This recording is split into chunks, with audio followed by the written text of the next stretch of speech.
ఒక్కలను కూడా మోసం చేయకుండా వదిలిపెట్టలేదు కాంగ్రెస్ ప్రభుత్వం. నేనేదో ఉత్తమ మాటలు చెప్తలేను, కావాలంటే మీకే ఒక్కసారి చూపెడతా. ఏమన్నారు కాంగ్రెస్ వాళ్ళు ఎలక్షన్లకు ముందు?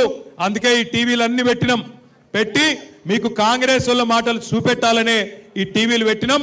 ఒక్కసారి టీవీలలో రేవంత్ రెడ్డి ఏమేం చెప్పిండు మాటలు ఎలక్షన్లకు ముందు అది ప్లే చేయాలని చెప్పి మా తమ్ములను కోరుతా ఉన్నా. పెన్షన్ ఎంత వస్తుంది? 2000 వస్తుంది కదా.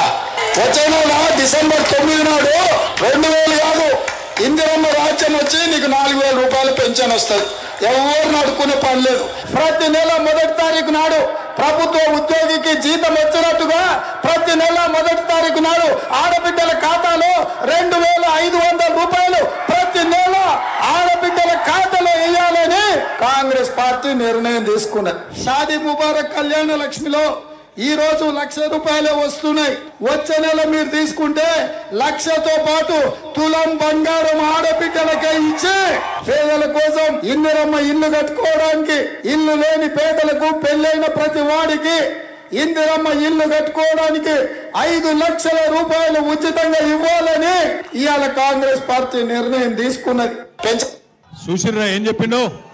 చూసినరా? అందరు విన్నారా? 2 ఏళ్ళు అయింది. మరి 4000 పెన్షన్ వచ్చిందా? 2,500 వచ్చినాయా? ఆడపిల్లలకి తులం బంగారం వచ్చిందా? పెళ్ళైతే స్కూటీలు వచ్చినాయా? ఇందిరమ్మ ఇండ్లు వచ్చినాయా?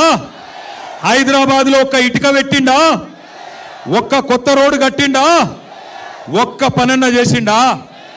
ఇవాళనేమో వచ్చి అన్ని ఉద్దర మాటలు చెప్తుండు.